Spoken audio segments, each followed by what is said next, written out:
Welcome once again, my friends, and thank you for stopping by to listen to an old storyteller. Today we have a story from India, and the title of this story is Why the Fish Laughed. As a certain fisherwoman passed by a palace crying her fish, the queen appeared at one of the windows and beckoned her to come near and show what she had. At that moment a very big fish jumped about in the bottom of the basket. "Is it a he or a she?" inquired the queen. "I wish to purchase a she-fish." On hearing this, the fish laughed aloud. "It's a he," replied the fisherwoman, and proceeded on her rounds. The queen returned to her room in a great rage, and on coming to see her in the evening, the king noticed that something had disturbed her. "Are you indisposed?" he said. "No, but I am very much annoyed at the strange behavior of a fish.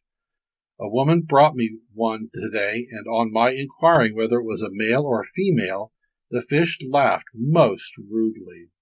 "A fish laugh? Impossible! You must be dreaming." "I am not a fool. I speak of what I have seen with my own eyes and have heard with my own ears." "Passing strange. I will inquire concerning it."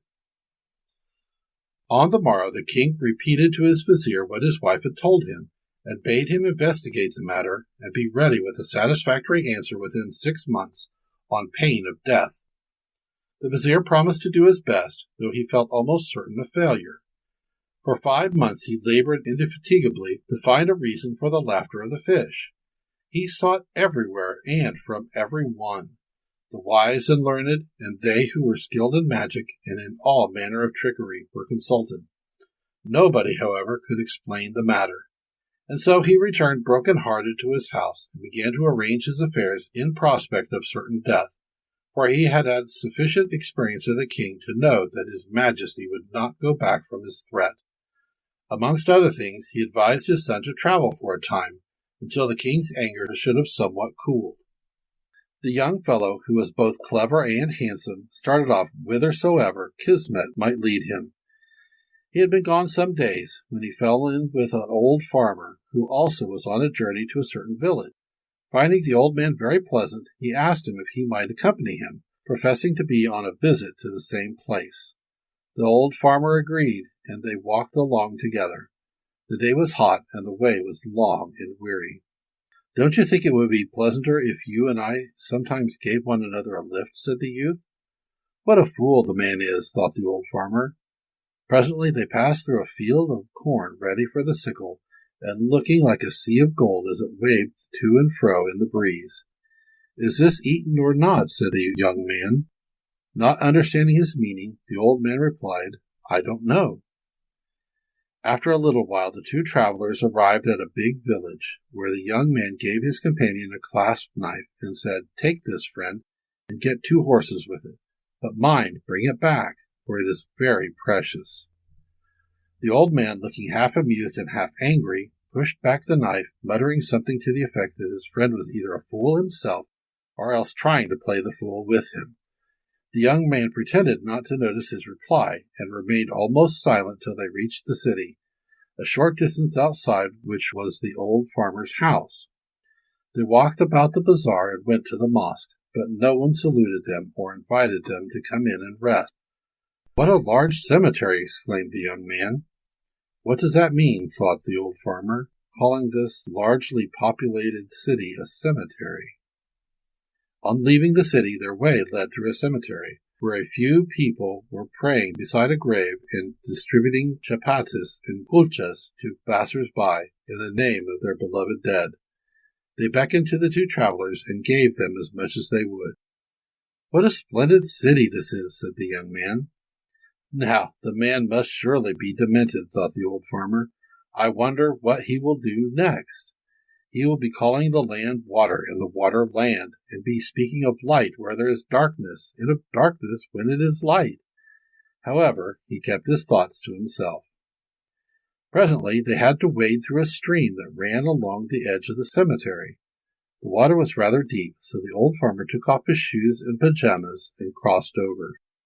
But the young man waded through it with his shoes and pajamas on. "Well, I never did see such a perfect fool, both in word and in deed," said the old man to himself. However, he liked the fellow, and thinking that he would amuse his wife and daughter, he invited him to come and stay at his house as long as he had occasion to remain in the village. "Thank you very much," the young man replied, "but let me first inquire, if you please, whether the beam of your house is strong." The old farmer left him in despair and entered his house laughing. "There is a man in yonder field," he said, after returning their greetings.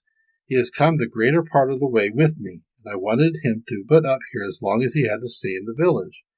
But the fellow is such a fool that I cannot make anything out of him. He wants to know if the beam of this house is all right. The man must be mad." And saying this, he burst into a fit of laughter. "Father," said the farmer's daughter, who was a very sharp and wise girl, "this man, whoever he is no fool as you deem. He only wishes to know if you can afford to entertain him." "Oh, of course," replied the farmer. "I see. Well, perhaps you can help me to solve some of his other mysteries. While we were walking together, he asked whether he should carry me or I should carry him, as he thought it would be a pleasanter mode of proceeding." "Most assuredly," said the girl. "He meant that one of you should tell a story to beguile the time." "Oh, yes. Well, we were passing through a cornfield when he asked me whether it was eaten or not." "And you didn't know the meaning of this, father?" "He simply wished to know if the man was in debt or not. Because if the owner of the field was in debt, then the produce of the field was as good as eaten to him. That is, it would have gone to his creditors." Yes, of course. "Then, on entering a certain village, he bade me take his clasp knife and get 2 horses with it, and bring back the knife again to him. Are not 2 stout sticks as good as 2 horses for helping one along on the road? He only asks you to cut a couple of sticks and be careful not to lose the knife." "I see," said the farmer. "While we were walking over the city, we did not see anybody that we knew, and not a soul gave us a scrap of anything to eat, till we were passing the cemetery. But there were some people called to us and put into our hands some chapatas and kulchas. So my companion called the city a cemetery, and the cemetery a city. This is also to be understood, father, if one thinks of the city as a place where everything is to be obtained, and of inhospitable people as worse than the dead. The city, though crowded with people, was as if dead, as far as you were concerned, while in the cemetery, which is crowded with the dead, you were saluted by kind friends and provided with bread." True, said the astonished farmer. "Then, just now, when we were crossing the stream, he waded through it without taking off his shoes and pajamas." "I admire his wisdom," replied the girl. "I have often thought how stupid people were to venture into that swiftly flowing stream and over those sharp stones with bare feet. The slightest stumble, and they would fall, and be wetted from head to foot. This friend of yours is a most wise man. I should like to see him and speak to him." "Very well," said the farmer. "I will go and find him and bring him in. Tell him, father, that our beams are strong enough, and then he will come in. I'll send on ahead a present to the man to show him that we can afford to have him for our guest." Accordingly, she called a servant and sent him to the young man with a present of a basin of ghee, 12 chapatas, and a jar of milk, and the following message: "O friend, the moon is full. 12 months make a year, and the sea is overflowing with water." Halfway, the bearer of this present and message met his little son, who, seeing what was in the basket, begged his father to give him some of the food. His father foolishly complied. Presently he saw the young man and gave him the rest of the present and the message. "Give your mistress my salam, and tell her that the moon is new, and that I can only find 11 months in the year, and the sea is by no means full." Not understanding the meaning of these words, the servant repeated them word for word, as he had heard them, to his mistress, and thus his theft was discovered, and he was severely punished. After a little while the young man appeared with the old farmer. Great attention was shown to him, and he was treated in every way as if he were the son of a great man, although his humble host knew nothing of his origin. At length he told them everything, about the laughing of the fish, his father's threatened execution, and his own banishment, and asked their advice as to what he should do. "The laughing of the fish," said the girl, "which seems to have been the cause of all this trouble, indicates that there is a man in the palace who is plotting against the king's life. Joy, joy, exclaimed the vizier's son.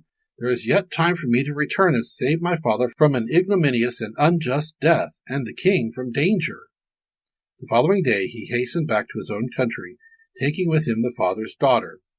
Immediately on arrival he ran to the palace and informed his father of what he had heard. The poor vizier, now almost dead from the expectation of death, was at once carried to the king, to whom he repeated the news that his son had just brought. Never, said the king.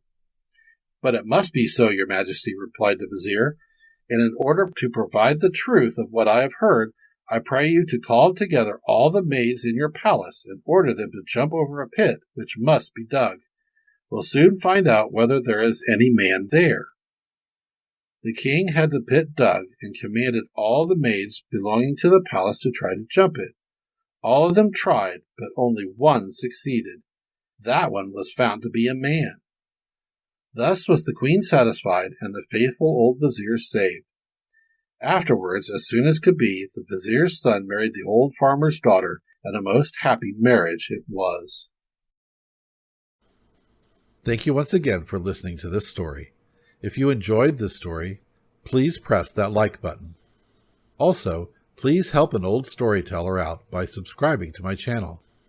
The next story will be posted in a few days, so until then, may your story continue to be a good one.